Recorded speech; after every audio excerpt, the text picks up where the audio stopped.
My guest today on the Alpha Exchange is Todd Rapp. He is the CEO of the multi-manager group at Fortress, a platform seeking to deliver uncorrelated returns in all market environments. Todd, it's great to have you on the podcast. Thank you, Dean. Appreciate it. Excited to be here. Thanks for having me. As am I. Our podcast is very focused on risk management with a heavy overlay of derivatives. And so often we geek out a little bit on vol and correlation and words like convexity. So we'll do a little bit of that. But really what we're going to focus on is the business of running a multi-manager platform. And so let's first just get into your career background a little bit. You did get your start in derivatives, which I'm sure you lean into a lot in your current role. Take us a little bit through the career trajectory for you. Yeah, sure. Happy to. And, been doing this a long time now. And you get a live look here, not to interject, but you get a live look behind me at all the growth that we're seeing in Dallas. I'm based in Dallas, Texas now, at Fortress. Great place to be. And it's really a spot that's kind of exploding in our business. I've been doing this, I guess now north of 25 years. As you mentioned, I started my career as a vol trader at Goldman Sachs. I went through the analyst and associate program starting back in 1999, which I think was really an interesting time to start in this business, particularly in the derivative space. And there certainly were some corollaries to where we are today. I mean, if everyone probably recalls, 1999 was the internet frenzy where you had a lot of low quality, and anything that sort of had its name attached to the internet stocks was kind of exploding higher. And I got started there. It was a great place to learn. I was a single stock volatility trader. After Goldman Sachs went through the analyst and associate program, I left to go to buy side, and I've now spent, I guess, north of 20 years in the buy side in the hedge fund business. That's predominantly been in really mostly risk management and portfolio management roles. I spent about 10 years at a firm called Karsh Capital, which was a long short equity fund based in New York, working for Michael Karsh. I left there to become the first chief risk officer at a firm called Highfields Capital, which was Boston-based and run by a guy named John Jacobson, who certainly is a legendary value investor. And then after Highfields, really got what became kind of my start in the multi-strat, multi-manager world by being part of the group that went out and launched Folger Hill, which was really aiming to be a multi-strat, multi-manager business that used the employee model to go build and compete with the big multi-strat, multi-manager businesses. And so did that for a few years. I'm sure we'll dive into that. I mean, it was a great opportunity for me to really learn about the business. And then after Folger Hill, really started working on building what we have today and what has become really the Fortress multi-manager group. And so this is something that I've spent the last really since kind of late 2021 working on. We were acquired by Fortress back at the end of 2023. Fortress Investment Group, as many folks know, has been around for a long time, really north of 25 years at this point, and has really been a great place for us. I mean, Fortress is predominantly, has expertise in the credit space. And in 2023, really closing in 2024, Fortress, the management team of Fortress and Mubadala teamed up to buy the business from SoftBank. And so Fortress, really in the last year and a half or so, has really started a growth trajectory and kind of has a willingness to do new things. And so our business has become part of Fortress, and it's been really an exceptional place for us to have support and to build and grow our business. It's going to give us a ton to talk about. Let's go all the way back to 1999. So, boy, getting into a seat in single stock vol trading circa 1999 is a pretty interesting start, maybe rivaled by, if you started in early 2007 in terms of the amount of change that was coming your way. Talk to us. So what were you trading? What was your path? When I started there, I was sort of the junior guy on, at the time it was internet, hardware, and financials. Oh What's boy. funny about 1999 is that financials was sort of like the throwaway, right? It was, there wasn't a lot happening in financials. It was kind of the low vol space. And so they kind of added it to that broader, internet and hardware book. What was really interesting is a funny, corollary to me being in Dallas now is one of the things that we worked on back at that time was, if you recall, Mark Cuban, who's sort of obviously a big, well-known guy, particularly, from Dallas and the Dallas area. Mark Cuban had actually sold broadcast.com to Yahoo. And he had obviously a whole bunch of Yahoo stock and had put on prepaid variable share forward, which is effectively a collar and a loan on his Yahoo stock. And this was really in 99. And so one of the things that I worked on, one of the first things that I was doing at Goldman Sachs was actually spending time, kind of managing the gamma and the delta of that position. Goldman had the other side of that position. And so there was a sort of like a proxy basket of a whole bunch of different internet stocks that we were using to hedge. And it was just really interesting because now as I sit here in Dallas, the reason, Mark Cuban is, I'd imagine part of the reason why he still is a incredibly wealthy guy is because he actually collared Yahoo stock back in 1999, and so it's pretty interesting. But as I said, it was a really exciting time to be in that world, particularly at Goldman with the amount of IPOs they were having. We were both facilitating institutional flow, so all the hedge funds that would come in and wanted to trade listed options, we would obviously facilitate all that flow, and then we also would manage the portfolio for not only all the high net worth folks who were collaring their previously IPO'd shares, but also a lot of the corporate stuff. So when you had big tech companies that would do buyback programs through selling puts and things like that, that was all part of that book. And so for me, I think from a career perspective, I can't say enough good things about having an opportunity to start my career in the volatility space and really getting an opportunity to understand and to learn optionality. And I think it has probably continued to serve me well 25 years later. And I think what I've learned is that really everything is optionality, right? And so, whether it's me today running a multi-strat, multi-manager business where you're spending a lot of time with volatility and correlation and convexity, or it's even as a fundamental research analyst, everything is about analyzing risk return and probability analysis and optionality. And I think one of the sort of really interesting corollaries as I went through my career and I was at Karsh Capital after Goldman, which was a fundamental, deep dive fundamental long short equity shop. And one of the funny things that I learned is, if you think about one of the very, very basic principles that you learn as an option trader, as a vol trader, is something as simple as delta, right? And when people talk about delta, the way they explain it initially is that delta basically means three things, right? Delta is, the change in an options price for the change in an underlier. Number two is delta is effectively the hedge ratio that a volatility trader uses to hedge out the directional risk of a stock. And the third one, which becomes really relevant, is that it's the market's prediction for the percentage chance that a stock has of finishing in the money. And so if you have a 25 delta call, it means the market is telling you that there's a 25% chance that at expiration, the stock is going to be, at or above that price. And so when you think about that, and when you look at like a delta curve in the options market, it's a log normal distribution where on the left tail, you have way out of the money puts, which are low delta. And on the right tail, you have way out of the money calls, which are also low delta. The market has basically given you effectively an expected outcome of that stock. And so as a fundamental research analyst, and where it relates so well is all the deep dive analysis that fundamental research analysts are doing is effectively trying to build their own expected outcome or their own probability distribution. And so for me, and one of the things that I learned that is a really interesting exercise for a fundamental research analyst is a lot of that analysis and what you're doing after you do your analysis is trying to, figure out and predict, like, where am I different than the market? And what I think a lot of fundamental research analysts don't necessarily appreciate is that there is a place where you can go and look at what the market's prediction is for the probability distribution of a stock.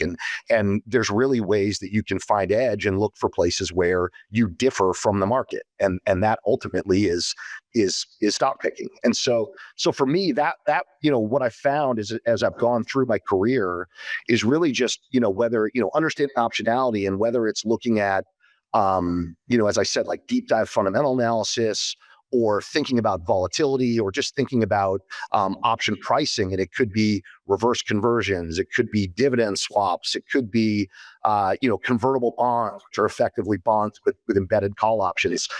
All of that for me started my career in the options market. Was really an incredible place to learn. And I think as I've learned, decisions that we all make on a daily basis are ultimately just assessing risk return. And so I couldn't say more positive things about that a place to start your career and learn. Yeah, you got a couple of things there. So the first is, as you talk about implied distributions and then mapping that, let's say, versus a fundamental analyst who perhaps has a different distribution. In all my years of covering accounts, of course, I've covered a lot of folks that are the digit heads that focus on vol, arb, and are very mathy and model driven. And I've also covered a lot of Boston-based accounts that are much more in the John Jacobson category of just being fundamentally oriented. And one thing I would say is that you combine a real rigorous understanding of fundamentals with a view or an understanding of optionality.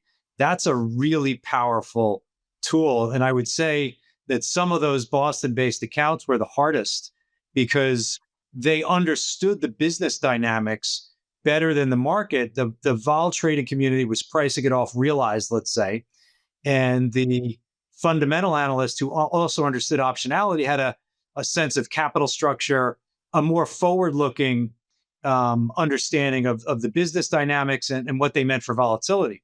So they could be sellers of vol at levels that the street was paying for that that it shouldn't have. Very interesting. And then the other one I just wanted to, you've talked about the Mark Cuban collar, such a fascinating trade. You could go back and you can't really find another trade that's set up so well. Rates, the vega was incredibly high. Of course, when you do a prepaid forward or a collar, you're a seller of vol, selling 5-year vol at 60 or something. And then, of course, the call skew, right? The stock up vol up of the late 90s, which we're seeing again now, was very much people paying for incredibly out of the money calls. I think his collar was struck at 230 or something like that, 203% a spot. Just a brilliant trade to take the chips off the table. Well, couple things on that.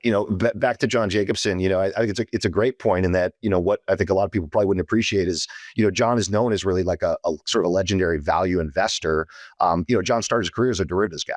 And so, that I think is a place where a lot of folks in this business, having that as a background and starting off and then combining that with other areas of expertise, I do think really gives you a pretty significant edge.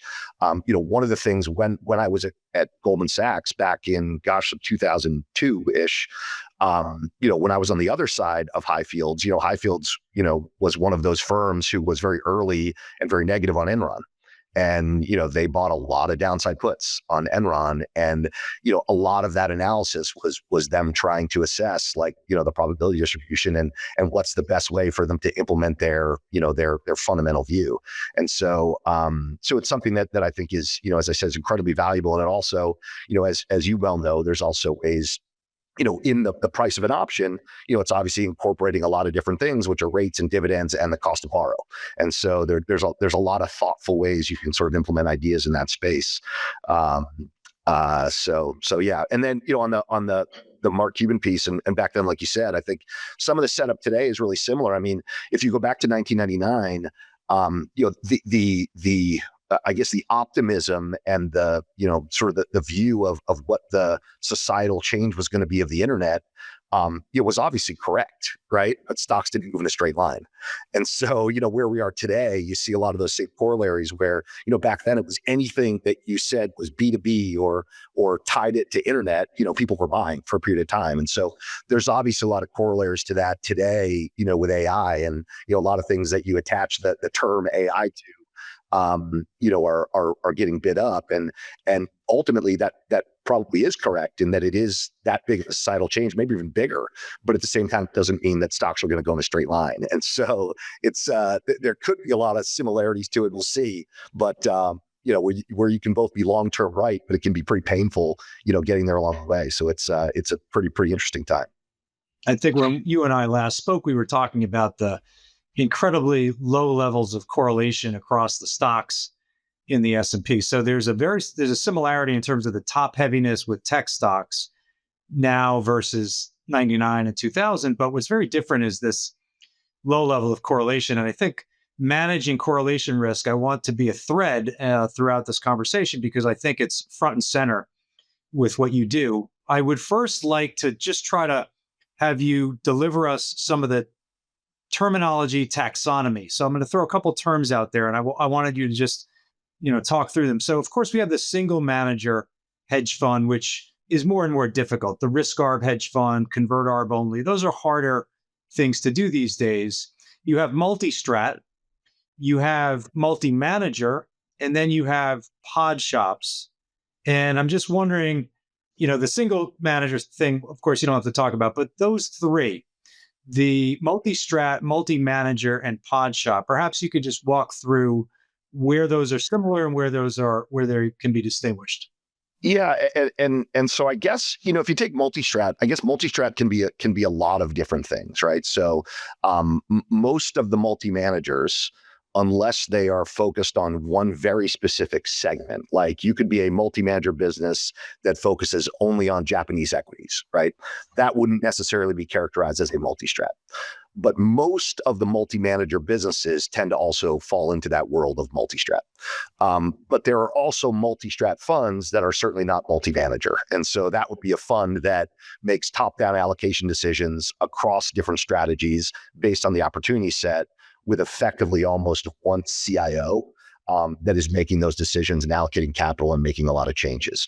The multi-manager and the pod shop, comparison are probably have kind of meshed together in the last few years. And if you think about, and we're seeing what's been really interesting is we're seeing this like enormous secular change that's happening in the multi-manager / pod shop world over the last 5 or so years, which is that historically the definition of sort of pod shop or multi-manager tended to be captive employee multi-strat, multi-manager models, where you had a series of employee portfolio managers who were allocated sleeves of capital and then implemented their strategies as part of one broad firm.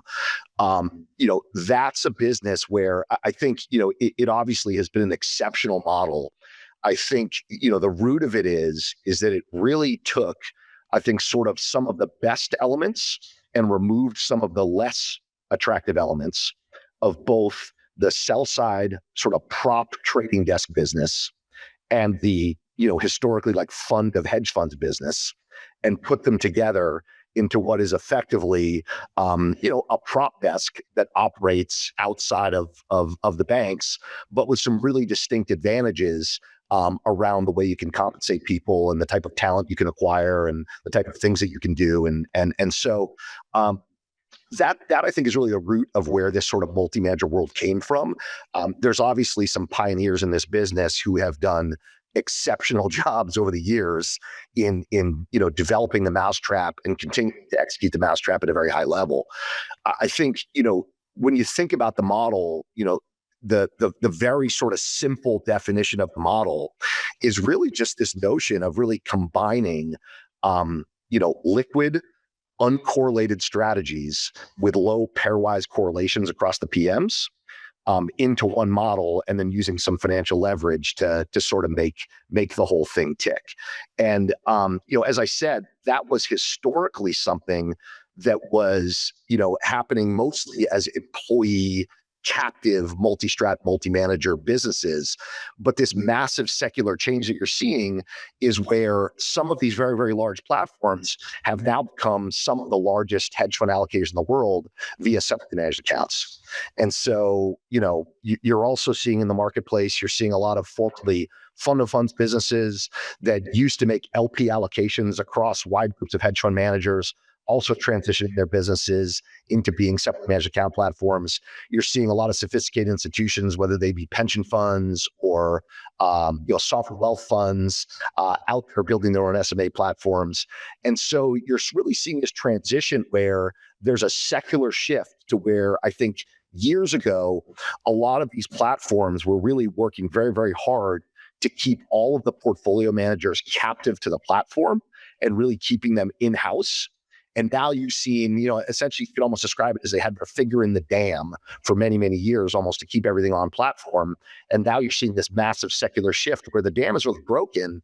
And some of these platforms, there's some large ones in particular that have really become, I think in 2024, one of the largest hedge fund allocators on the planet was actually a multi-strat, multi-manager, a very large, very well-known multi-strat, multi-manager platform.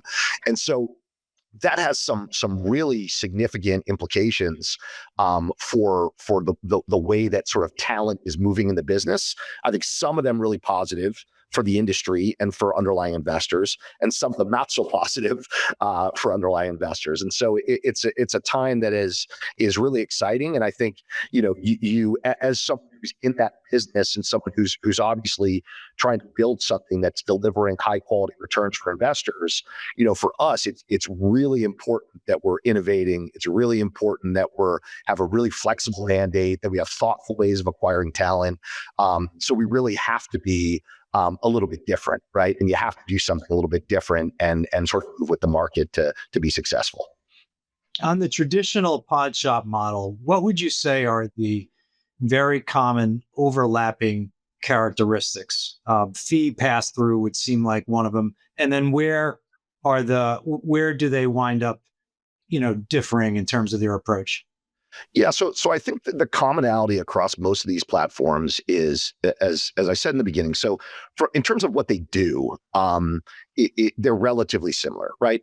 They're generally looking for liquid strategies that are uncorrelated, right? That generally, but not always, means low net. So in the equity space, it tends to mean low net. But so looking at uncorrelated strategies, some people will say, high IDEO or uncorrelated or no beta or market neutral, but generally just looking for uncorrelated strategies. And then the third piece is just capital efficient, right? It is a business model that uses financial leverage. And so they're all generally looking for things that have an efficiency of capital, because the mousetrap is really taking things that are, relatively low unlevered volatility, packaging those uncorrelated strategies together with low average pairwise correlations, putting some financial leverage on that, and that turns it into effectively what is a much higher sharp return. I think that's common across all the platforms. Strategy-wise, what's also common across all the platforms that you would consider the sort of big multi-strats are that they do different flavors but very similar buckets. So it's generally low net, fundamental and systematic long short equity investing. It's event and opportunistic investing. So think capital markets and syndicate, convert arb, merger arb, index arb, a lot of things that fall into that arbitrage or RV space. A lot of systematic and discretionary macro investing. That could be anything from fixed income relative value to other futures driven strategies in commodities or FX and obviously rates and basis, bond basis, things like that. And then finally, a lot of them are doing things in the convexity space, which, as I said, obviously convert arb falls into the convexity space, but also trading volatility as an asset class. Most all of these firms have that in common, right? What I think is different is that all these firms have sort of, I think a little bit of different flavors of the same business model. Almost all of them are, as you mentioned, are pass-through fee structures, which effectively means that most of these firms don't charge investors a traditional management fee. Some do, but many of these firms don't charge investors a traditional management fee. And then they essentially take all the expenses of running the business, which is both the operating expenses of the parent or the the centralized function of the multi-manager business. They take the costs of that and all the PM expenses and pass them through to investors, and then take an incentive fee at the end, assuming there's a positive net return. That's common across most of these firms.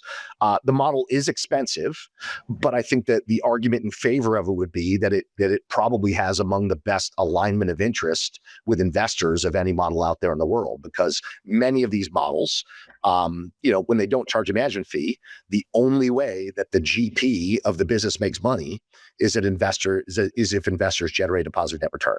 So there's really strong alignment there. It's not a asset gathering, high margin fee business. So that, I think that's common across them. Where they differ, I think, is either in the way that they structure the risk constraints or the specialization of either the model in terms of the way they engage with PMs or the asset classes that they're a little bit heavier on. And so, on the risk constraints side, I would say that each one of these firms kind of picks a different spot on the spectrum between the risk constraints they place on PMs and the amount of leverage they use in their model, right? And so some of these firms choose really, really tight risk constraints on the PMs, and then they use more leverage. And other firms obviously provide a little bit more flexibility, and then they use a little bit less leverage. There's not a right answer. There are firms that have been successful and not successful using both models. I don't think there's a correct way to do it. There are some firms that have frankly been exceptional at both models, but they choose those different constraints. In our business, we tend to be a little bit more bespoke when we think about risk model and risk analytics with portfolio managers. And what I mean by that is that we sort of like to say that not all PMs are created the same, right? A market neutral long short equity strategy could be 3% unlevered vol, or it could be 11% unlevered vol. It could be doing spec pharma and biotech. It could be doing utilities or large cap pharma or things like that. And so for us, we tend to be a little bit more bespoke around how we think about risk constraints, and then we just address that through sizing, right? Meaning that we can tolerate a manager that needs wider drawdown provisions and wider risk constraints. We're just going to probably size a little bit smaller so we have the right, vol budget or risk contribution of that portfolio. So I think that's what's a little bit different about each of these firms. And then the other difference is really around strategies. There are some firms that tend to be a little bit heavier in the fixed income RV space. There's some firms that tend to be a little bit heavier in the long short equity space. And then the last thing, which I think really equates to the secular change that we're seeing in the business, is that structurally there also tend to be some pretty significant differences in these firms in how they engage with portfolio managers, right? And what I mean by that is that some firms will be exclusively an employee model. So almost all of their portfolio managers are employees of the firm. All those PMs are effectively running single investor capital for the firm that they work for. They have access to resources and analytics and all the great things about working at a firm. But they have the portfolio manager has a little bit less stability, right? They effectively run money for one investor. There are other firms out there, and I think we would sort of more fall into this bucket, where you have a much more flexible mandate in terms of the way that you engage with portfolio manager talent. And that can be anything from hiring them to be employees, just like at some of those employee-focused firms. It can be third-party separately managed accounts. It can be giving them an infrastructure offering and running their business and letting them focus only on investing. So it's really about, like, how are you going to acquire talent? What's your edge, and how are you going to compete in the market for talent? Because there's obviously a lot of demand out there. There's an enormous amount of information in the press about obviously all the big buyouts and things like that for portfolio managers. And then there's also a lot of allocators out there today that are allocating SMA capital.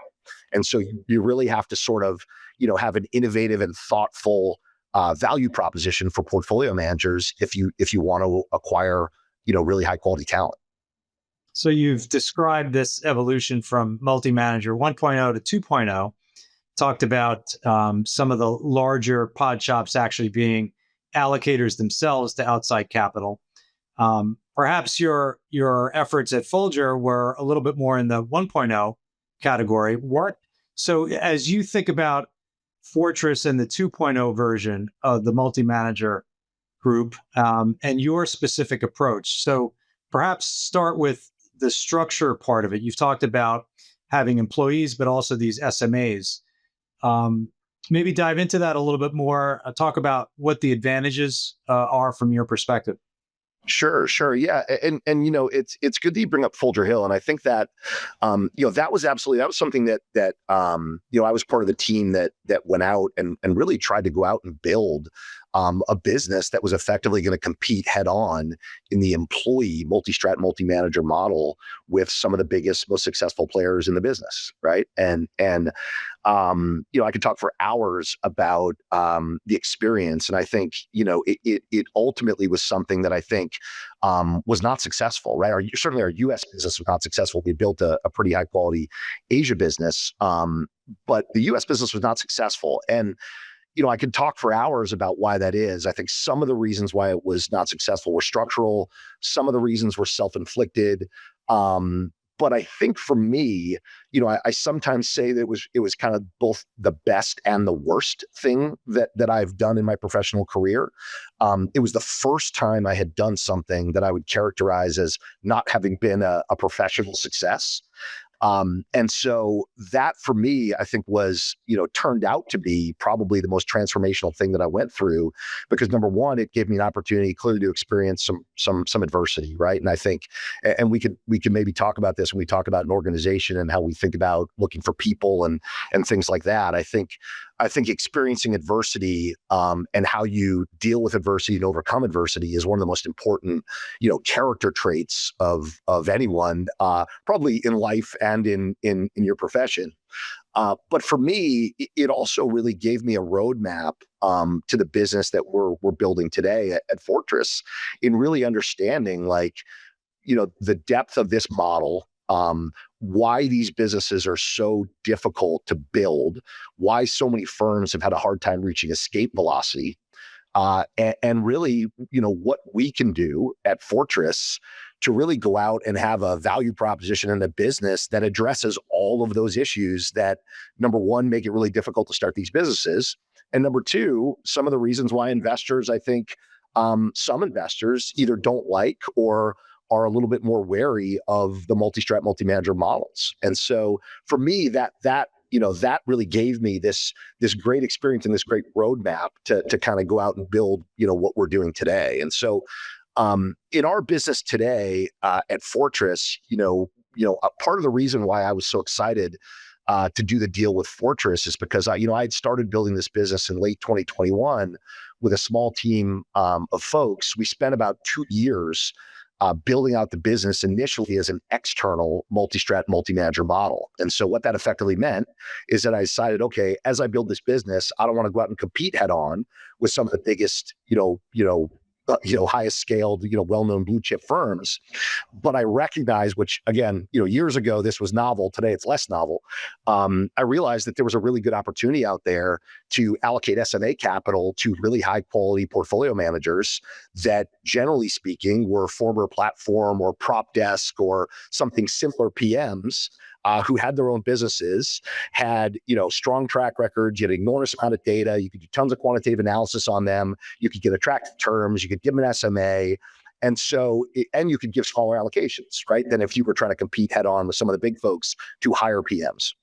And so spent about 2 years, building out the business, bringing on PMs, letting go PMs, getting the risk engine right, getting the financing engine right, really trying to reach escape velocity, which many, many folks who are experts in this industry will tell you, it takes a long time. It takes, I'd say easily 2 to 3 or even 4 years to really build these businesses and reach escape velocity.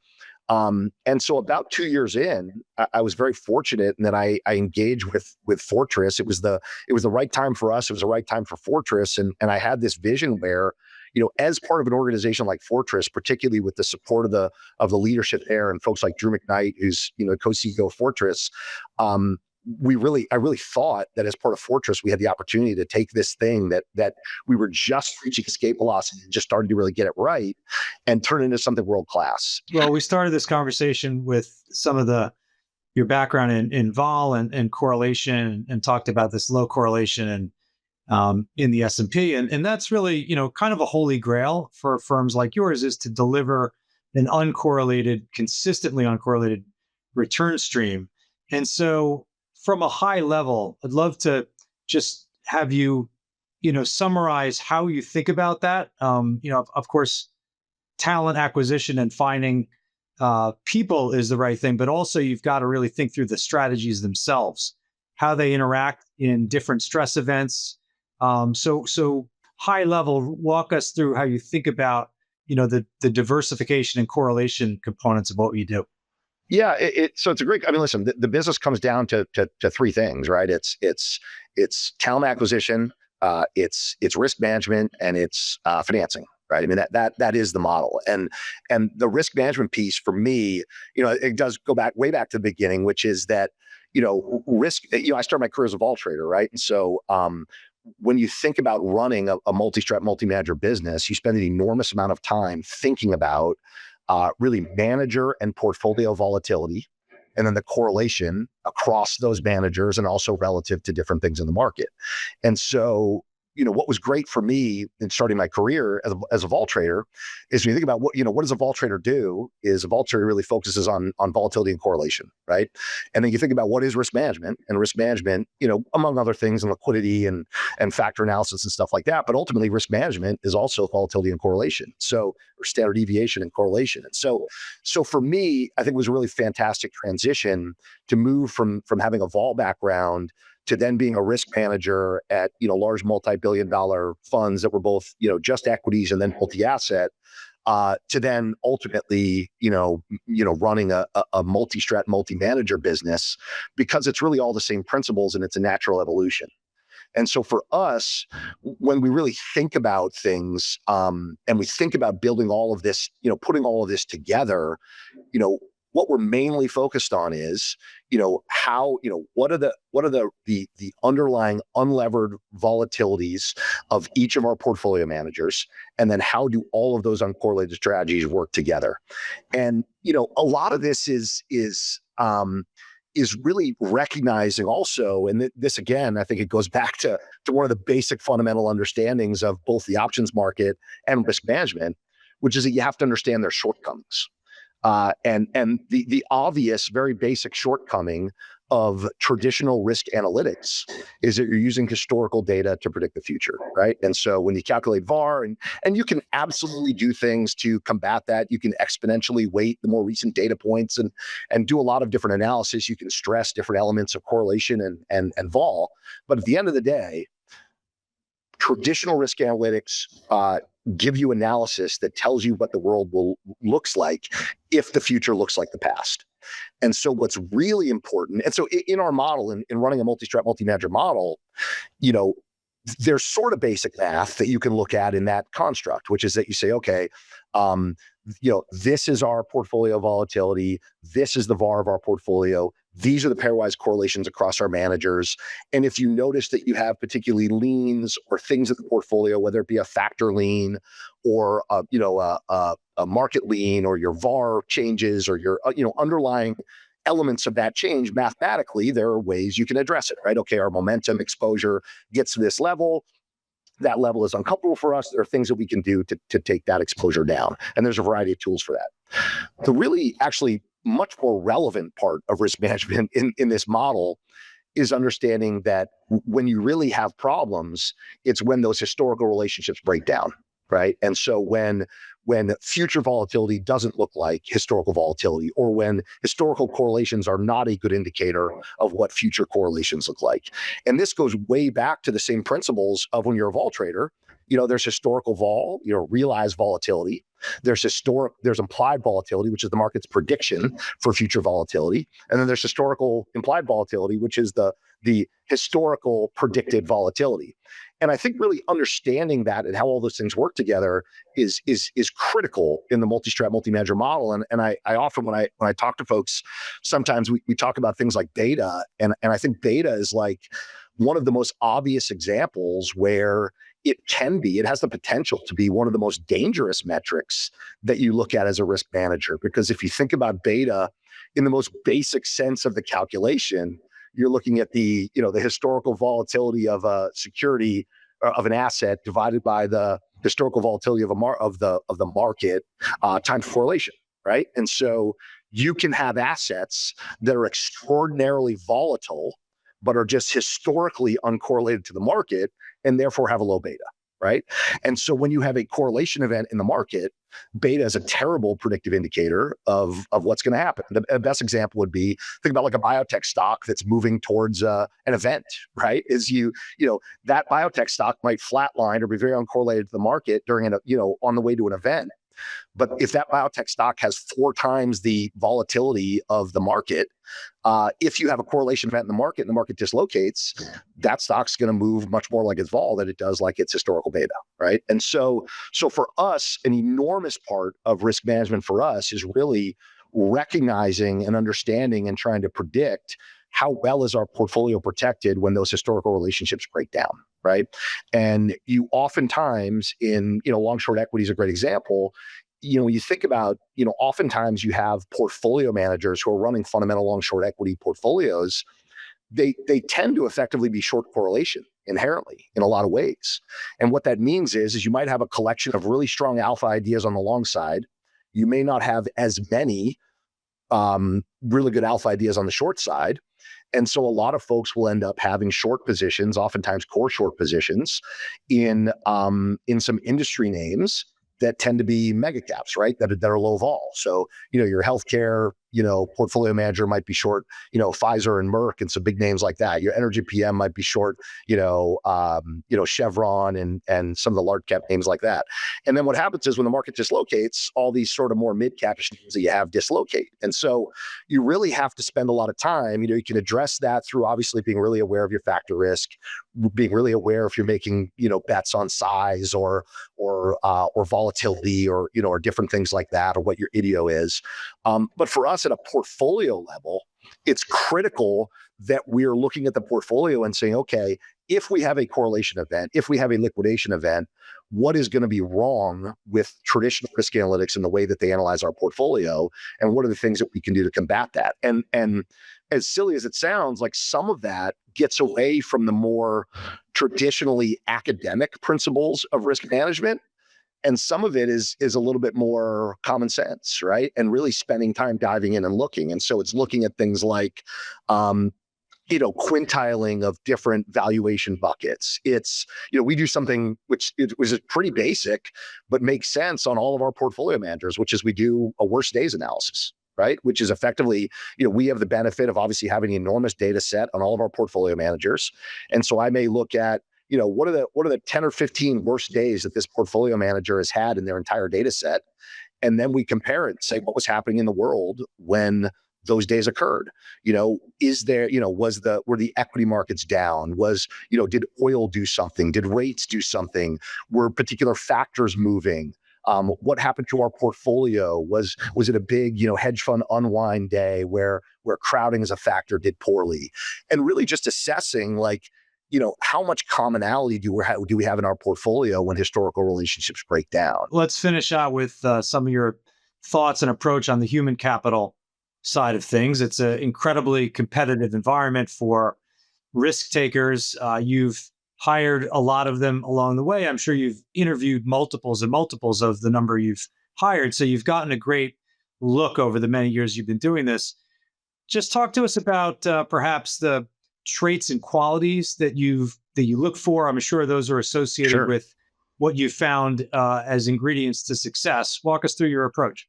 Yeah. So I think there's 2 pieces to it. There's probably structure and then there's people, right? And structure, we try to be really flexible in our mandate. This, again, it goes back to that multi-manager 1.0 to 2.0, the massive secular change that's occurring. And so the first thing we want to do is set our business up. So if there is good talent in the market, we have a place for it, right? And so that means if a portfolio manager engages with us, we have a really flexible way that we can engage with them, right? It could be as an employee PM, it could be a third-party SMA, or it could even be an infrastructure solution, which is effectively like a hedge fund in a box, right? Where we can, and this is, I think, a unique thing and sort of interesting is like all these managers that are spinning off and leaving platforms and starting their own businesses. One of the things I think that allocators have to ask ourselves is if you really like a portfolio manager as an investor, do you like them as much when they have to spend a third of their time, 40% of the time, I don't know what the number is, managing a business, right? Managing, doing things away from investing.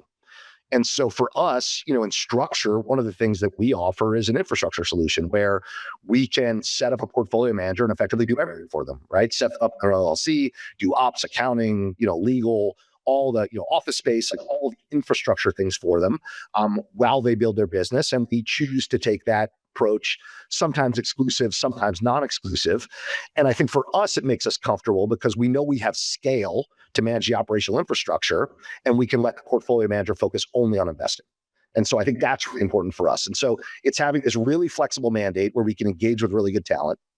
And then the other thing is on people. I mean, there are different approaches for each one of those different solutions, right? The nice part about generally the SMA world or the third party allocation world is you tend to have a lot more data, right? Is that a lot of these portfolio managers, you have daily returns, you have portfolio snapshots, you have a lot of data that you can analyze on these portfolio managers. In the employee world, if you're hiring someone from someplace, it tends to be a little bit more mosaic theory, right? Where you're putting together pieces to try and figure out if you think this portfolio manager is going to generate high quality returns for you in the future. And so I think you have to be both very quantitative and also very qualitative. And so for us, we're one of the firms out there that we don't have like a sourcing function and a evaluation function. We have a team that really does that together, right? Is that they're going all over the world to turn over rocks and find investment talent wherever they can that meets our very simple criteria. Got to be liquid, got to be uncorrelated, got to be capital efficient. And then we're doing very, very, extensive, both quantitative and qualitative analysis to determine whether or not we want to allocate capital to that person. In terms of the personal traits, I mean, it's debatable, but I tend to, for me, I tend to love people that, have something to prove, right? I talked about adversity before, right? I think, going through a drawdown for a portfolio manager is a really, it's a really difficult experience. Both, it's difficult financially, it's difficult emotionally, especially if they've never done it before. And we have a phrase that we sometimes say, which is that if you don't have a significant drawdown in your past, it's in your future. And so for me, I'm definitely not someone that says, oh, this person had a big drawdown at one period in their career, so they're off limits to us, right? It's how, what did you learn from that? How did you behave during that? What lessons have you learned, and how have you changed your process since then? So you'll be prepared the next time that happens. And so for us, I think adversity is really important. I'm a little bit more flexible on, on where they came from or where they went to school or things like that. I think we just really like, and this, by the way, goes for both portfolio managers and people that work on our team, helping us run the business is, table stakes for me is I just want to find somebody that cares as much as I do. Right. And I want to find somebody that is just going to be relentless in their pursuit for excellence. And excellence for us, we define excellence, we talk about all this stuff about building a business. At the end of the day, excellence is defined by one thing. It's, do you do a good job of generating a high quality return for your investors? And that's it. That's why we're here. We're not here for any other reason. All the other good things that come from this business come if you do that. If you don't do that, nothing else matters. And so what we're looking for are just people that care as much as we do. I have folks on our team that I absolutely love because I find myself having to be very careful to let them know if I ask them to do something, that I have to let them know when I want it done. Because if I think of something on a Friday at 5 p.m. and say, hey, could you do this for me?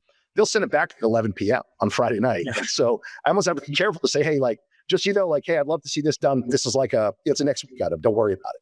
And right. That's what we want, right? I mean, those are the kind of people that they just care and they're relentless and they want to make this work as much as I do and deliver something really high quality to investors. And so all that stuff has to work together for us to be successful.